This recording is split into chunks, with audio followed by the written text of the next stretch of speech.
Bom, na aula de hoje vamos falar um pouco sobre inflação, sobre as causas da inflação. Depois, mais para frente, a gente discute em outra aula as medidas de inflação, os indicadores de inflação. E ao longo do curso a gente está sempre preocupado em entender como a gente ganha dinheiro com inflação ou como a gente perde dinheiro, né, para se defender de perda de dinheiro com inflação, né? Então, a inflação é um fenômeno econômico muito, muito importante e afeta os nossos investimentos de maneira muito forte, né? Então a gente precisa entender o que está acontecendo com a inflação, precisa entender a dinâmica da inflação no país, no Brasil, nos Estados Unidos, na China, seja lá onde for, dependendo de onde a gente está investindo, né? Para saber que posições que a gente vai tomar, que títulos a gente vai comprar, títulos públicos, privados, até mesmo fundos imobiliários, né? Os fundos imobiliários têm muito... Eles, em geral, os fundos imobiliários líquidos de CRI, que a gente chama, né? Carregam, que são certificados de imóveis, né, recebíveis imobiliários atrelados a imóveis, né? Em geral, eles carregam títulos que são indexados por inflação, por IGP ou por IPCA. Esses indicadores são os mais famosos, né? IGP e IPCA, que são muito usados para lastros de CRIs, que estão dentro dos fundos imobiliários, ou de debêntures, né, de títulos privados que as empresas emitem. Em geral, elas emitem uma dívida tendo como indexador ou IPCA, né, ou IGP, via de regra, né, e os próprios títulos públicos, né. Se a gente vai lá no Tesouro Direto, as NTNBs, por exemplo, são todas indexadas em IPCA, né. Então, antes de falar de Tesouro Direto, de debênture, de CRI, de NTNB, o mais importante é a gente entender a dinâmica da inflação, né, para entender se a inflação está subindo, se a inflação está caindo, se ela vai ficar estável, porque é isso que vai afetar esses indexadores de todos esses títulos, né? Se você carrega uma LCA, uma LCI, ou um CRI, ou uma debênture e um título público, né? O que vai afetar esse indexador é, em geral, um IPCA ou IGP, então a gente precisa entender a dinâmica, né? O que está acontecendo com a inflação que vai determinar o rendimento de todos esses títulos, né? Não só o rendimento dos títulos quando eles estão indexados, né? Mas também a dinâmica das taxas de juros, né? Porque se as taxas de juros sobem, o preço dos títulos cai, né? Tanto os privados quanto os públicos, né? Lembrando que uma taxa de juros que um título carrega é sempre o inverso do preço, né? Então, quando as taxas de mercado sobem, né, como a gente diz no jargão, quando os juros abrem, o preço de todos os papéis cai. E quando os juros fecham, né, quando os juros caem, o preço de todos os papéis sobe, né, de modo que quando você desconta ele, a taxa de juros embutida ali no período é menor, né? Então, é muito importante entender a dinâmica de inflação de uma economia para entender o comportamento das taxas de juros e para entender esses indexadores que vão remunerar os investimentos, né? E também outros contratos, né? Por exemplo, contratos de aluguel, né? A gente sabe que, em geral, os contratos de locação de aluguel do Brasil são indexados ou por IGP, ou pelo IPC da FIP, ou pelo IPCA. Então também é útil a gente entender o que está acontecendo com a inflação para entender a dinâmica desses contratos, né? O que vai acontecer com o preço do aluguel, por exemplo, ou até mesmo, né, negócios de compra e venda que são indexados, né? Então vamos lá, vamos falar de inflação, das causas da inflação nessa aula, e em outras aulas a gente vai discutir os indicadores para a gente medir isso, né? De maneira bem simplificada, existem três grandes causas de inflação, né?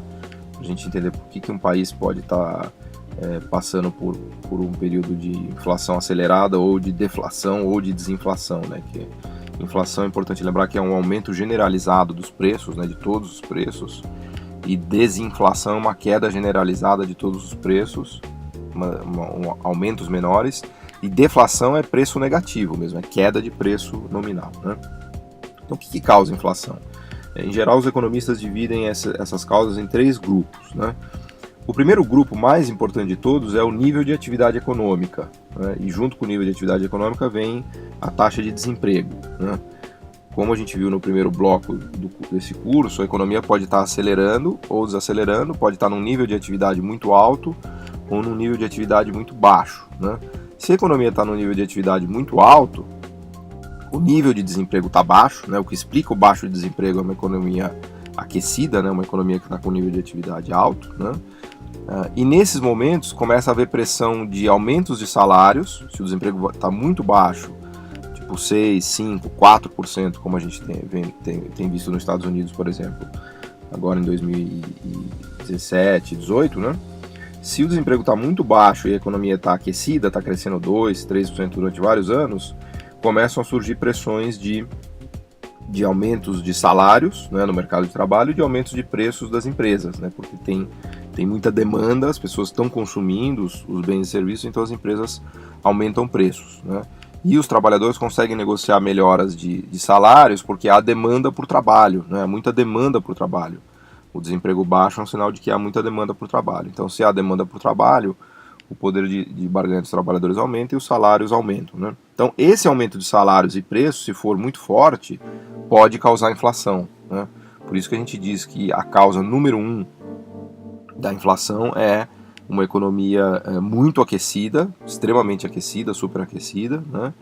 E o desemprego muito baixo. Tá? Veja, não estou falando que um desemprego baixo necessariamente causa inflação. O que eu estou dizendo é que um desemprego muito baixo associado a uma economia aquecida pode causar inflação por conta dessa pressão de aumento de salários e aumento de preço. Então, e eu estou colocando os dados aqui para o Brasil, para vocês verem, né? No Brasil a gente teve claramente um período de pleno emprego, né? Pleno emprego é aquela situação em que todo mundo que procura trabalho encontra, né? O salário vigente, né? Uma situação em que não há dificuldade de encontrar emprego, né? Então a gente teve uma situação de pleno emprego aí que vai praticamente de 2006, 2007 até 2012, 2013, que foi uma época de aumentos de salários muito importantes no Brasil, tanto nominais quanto reais, né? E isso causou pressão, sem dúvida, que causou pressão de preços, né? E contribuiu para a inflação também no Brasil. Depois a gente teve um período em que o desemprego explodiu, né? É o período que vai aí de 2014, 15 até praticamente 17, 18, né? O desemprego vai embora até quase 14% e agora está se recuperando um pouquinho. Então a gente teve uma fase de pressão salarial muito forte na economia brasileira até 2013 e agora a gente está vendo que é justamente o contrário, né? Agora tem uma pressão de queda de salários violenta no Brasil, né? Essa explosão do desemprego tem jogado os salários para baixo, inclusive salários nominais, né? As empresas trocam as pessoas por pessoas mais baratas no mesmo cargo, né? E essa pressão para baixo de salários e de preços, as empresas têm muita dificuldade de vender também, não conseguem aumentar preços. Isso vale também para imóveis, né? Para aluguéis que tem caído em termos nominais, para preço de imóveis que tem caído em termos nominais também, né? Então essa pressão do que a gente chama da recessão e do desemprego causa uma desaceleração da inflação e no limite pode causar até deflação, né? No Brasil a gente tem visto aí inflação muito baixa, abaixo bem abaixo do centro da meta, quase no piso da meta de inflação, que é de 3%. Né? Então, recapitulando, a gente tem 3 fatores que causam inflação, né? O primeiro que eu estou destacando é a recessão, o desemprego e a crise, né? Recessão, desemprego e crise causa, na verdade, desinflação ou deflação, né? E economia superaquecida e desemprego muito baixo, com muita pressão de demanda, causa inflação, né? Então, o primeiro causador de inflação é o nível de atividade econômica. Nível de atividade econômica baixo, os preços desaceleram, no limite caem. Nível de atividade econômica alto, os preços aceleram e a inflação começa a ganhar força, né? Essa é a primeira causa da inflação, que é importante a gente ter em mente, né? Segunda causa da inflação, mais importante, é a desvalorização cambial. Quando o câmbio desvaloriza, no Brasil a gente viu o câmbio indo de 2,40, 2,50 ali na Copa do Mundo em 2014, até 4,25, né, em 2015, 2016. Quando o câmbio desvaloriza, os preços de tudo que a gente importa e do que a gente exporta também aumentam, porque esses preços são denominados em dólar, né, no mercado mundial. Então, o preço da soja, do trigo, do milho, do café, dos combustíveis, do aço, do minério de ferro, dos bens industriais, de carros, máquinas, equipamentos, eletrodomésticos, né? Tudo isso daí tem uma influência muito grande da taxa de câmbio do dólar, porque são produtos que ou a gente exporta ou a gente importa, então eles podem ser e são negociados no mercado mundial, né? Então sempre que há uma desvalorização cambial, o preço desses bens aumenta aqui domesticamente, né? Aliás, isso não vale só para o Brasil, vale para qualquer país do mundo. Sempre que a moeda doméstica desvaloriza, há um aumento de preço dos bens importados e exportados, né?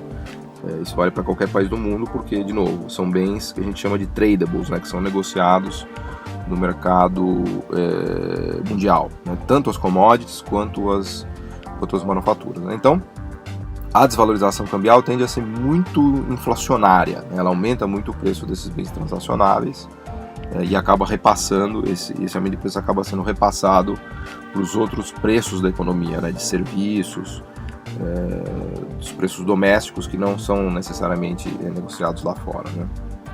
Então, eu elencaria aqui como a segunda grande causa da inflação as desvalorizações cambiais, né? E apreciações cambiais, quando o câmbio se aprecia muito, o contrário ocorre, a inflação cai, né? No Brasil também, no Brasil de 2017 e 2018, a gente viu uma apreciação cambial, né? O câmbio veio, especialmente em 2017, né? Ele veio de R$4 para 3, chegou a bater 3,10, né? Tenho colocado isso aqui nos gráficos. E isso ajudou muito a controlar a inflação, né? A inflação no Brasil caiu para baixo do centro da meta em 2017, né? Também por conta da apreciação cambial. Então, a gente teve um movimento aí. Aliás, para explicar por que a inflação caiu tanto em 2017 e continua caindo em 2018, há risco até da inflação ficar de novo abaixo do centro da meta em 2018, né? Para explicar isso, basta olhar o tamanho da recessão, da crise brasileira que a gente teve, né? O PIB caiu em 2016 e 2017 praticamente 8% em termos acumulados, né? Desculpa, em 2015 e 2016, né? Em 2017 o PIB já voltou a crescer 1%. Então em 15 e 2016 ele caiu 8%, foi a maior crise do Brasil dos últimos 50 anos, uma recessão enorme, o desemprego enorme, e o câmbio começou a apreciar em 2016, né? Então isso trouxe também uma tranquilidade para os preços externos, os preços tradables ou transacionáveis. Então a gente começou a ver queda de preço de eletrodomésticos, de móveis, de carros, das commodities em reais, né? De combustíveis, inclusive a gasolina, né? Então quando o câmbio aprecia, isso ajuda muito a controlar a inflação. Por isso que eu estou elencando a desvalorização cambial como a segunda grande causa de inflação num país, tá? Então a primeira grande causa é economia superaquecida e desemprego muito baixo. A segunda grande causa é desvalorização cambial. Quando o câmbio desvaloriza muito, né, o que a gente vê numa economia são pressões inflacionárias. E o inverso também é verdadeiro. Quando o câmbio aprecia muito, a gente vê pressão desinflacionária e no limite até deflação, né, que é queda de preços, né? Isso a gente tem observado inclusive na Europa e nos Estados Unidos nos últimos anos, né? São economias que estão ali meio que com ameaça de deflação, né? Eles têm muito medo, e o próprio Japão também, né? Os governos têm muito medo dessa queda de preço, que isso é um sinal de que a economia está muito fraca, está muito anêmica, né? E o terceiro grande causador de inflação é o que os economistas chamam de choques de oferta, né? São aumentos de preços de insumos que tendem a afetar a economia inteira, né? E aí o mais importante aqui é gasolina, né, combustíveis, petróleo, né? Um aumento do choque do petróleo, por exemplo, nos anos 70 causou inflação no mundo inteiro, inclusive nos Estados Unidos, né? Nos Estados Unidos a inflação foi acima de 10% nos anos 70, né? Então, choque do petróleo, muito inflacionário. No Brasil a gente teve um choque parecido com esse em 2015, quando a Petrobras fez um forte aumento de preços da gasolina, porque o preço estava defasado em relação à cotação internacional do petróleo, né? E do setor elétrico também, né? No governo Dilma I houve uma queda, vamos dizer assim, forçada do preço das tarifas de energia e também tarifas de ônibus e transporte público, né? E em 2015, no governo Dilma II, esse ajuste foi feito para cima, ou seja, houve um grande aumento de tarifas de energia elétrica, né? Então tem dois exemplos aí bastante simples de se entender para o Brasil de choques de oferta, né? De aumento de preços de eletricidade, que afeta a economia inteira, e de aumento de preços de combustíveis, né, de gasolina, que também afeta a economia inteira. Então, quando tem esses choques de oferta, a inflação também acelera, né? E claro, no Brasil a gente teve a infeliz coincidência em 2015, quando a inflação foi a praticamente 10%, passou de 10%, né? A gente teve a infeliz coincidência de ter uma grande desvalorização cambial, né? O desemprego ainda não tinha caído tanto, né? E uma grande desvalorização cambial somada a esse choque, esse tarifaço, né, que foi um aumento do preço da gasolina, um aumento do preço da eletricidade e o câmbio indo a R$ 4,25, 4,25, provocou uma inflação de mais de 10%, né? E aí, obviamente, que quem estava posicionado em NTNBs ganhou muito dinheiro na marcação das NTNBs, né? Aliás, até fiz uma conta de praticamente uma NTNB ali de 2010, que é o título público indexado. Depois eu vou falar com mais calma disso na aula de Tesouro Direto de Títulos Públicos, né? Mas uma NTNB de 2008, 2009 até 2016, 2017 subiu praticamente 100% para quem carregou durante esse período, né? Porque ela pegou toda essa marcação de inflação correndo a 6, 7, até 10% ao ano, por exemplo, em 2015, né? Ela foi reajustada por isso, né? Além do juro que ela estava pagando, né? Então, quando a gente acumula isso daí, de 2008, 2009 até 2017, dá um retorno de 100%, né? Quem investiu lá R$100 mil ganhou mais R$100 mil, né? Depois eu vou voltar no detalhe disso daí. Mas só para destacar então que os choques de oferta são grandes causadores de inflação. Esses são choques de ofertas negativos, né? A gente pode ter um choque de oferta positivo, como o que está acontecendo no Brasil agora de 2017 e 2018, especialmente em alimentos, né? O preço dos alimentos tem caído muito, graças à super safra e a condições climáticas muito boas, né? Então a gente tem observado que o que os economistas chamam de um choque favorável de preços de alimentos, né? Os preços de alimentos também afetam a economia inteira, né? Então aí também a gente tem um choque que ajuda a controlar a inflação, né? Aliás, como é que a gente explica a inflação tão baixa no Brasil em 2017 e 2018? Porque há um desemprego muito grande, a recuperação ainda é muito lenta, ou seja, a gente está praticamente saindo da recessão, mas o crescimento do PIB é de 1%, né? O desemprego ainda está na casa dos 12%, as empresas continuam sem força para repassar preços, houve uma apreciação cambial, o câmbio ficou comportado aí na casa dos 3,20, 3,25, né? E há um choque favorável de alimentos, né? Um choque de oferta favorável que reduziu muito o preço dos alimentos, né?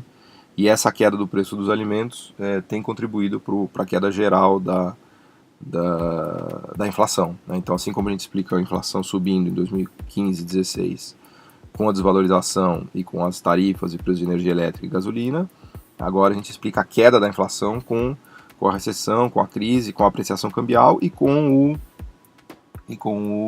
a queda, inclusive, do preço da eletricidade, né? A gente está operando com bandeira verde, o regime de chuvas melhorou, né?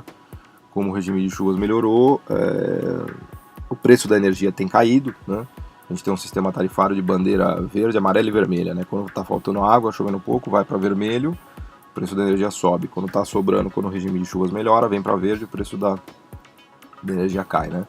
Então a gente está operando com um regime de chuvas melhor, com bandeira verde, e isso tem ajudado a trazer para baixo o preço da energia, né? Então, quando a gente olha todos esses fatores para o Brasil de 2017 e 2018, a gente consegue explicar por que a inflação está caindo, né? Então, para concluir essa aula, não quero que ela fique longa demais, vamos registrar que existem 3 grandes causadores de inflação que a gente vai olhar sempre para entender que título público a gente vai comprar, privado, indexador, se o juro vai subir ou se o juro vai cair. Que três causas são essas? Nível de atividade econômica e desemprego, primeira causa, se a economia está aquecida ou desaquecida, acelerando ou desacelerando, e o detalhe disso a gente tratou no primeiro bloco do curso. Segunda causa, desvalorização cambial, né? O que está acontecendo com contas externas e para onde vai o dólar, e para isso a gente tem um bloco inteiro no curso, né? Com 4 aulas para discutir para onde vai o dólar, né? É muito importante entender se o dólar vai desvalorizar ou se ele vai apreciar, e se ele desvalorizar ou apreciar, isso vai ter um impacto muito grande na inflação, né? Então a segunda grande causa de inflação é desvalorização ou apreciação cambial, e a terceira grande causa são os choques de oferta, né?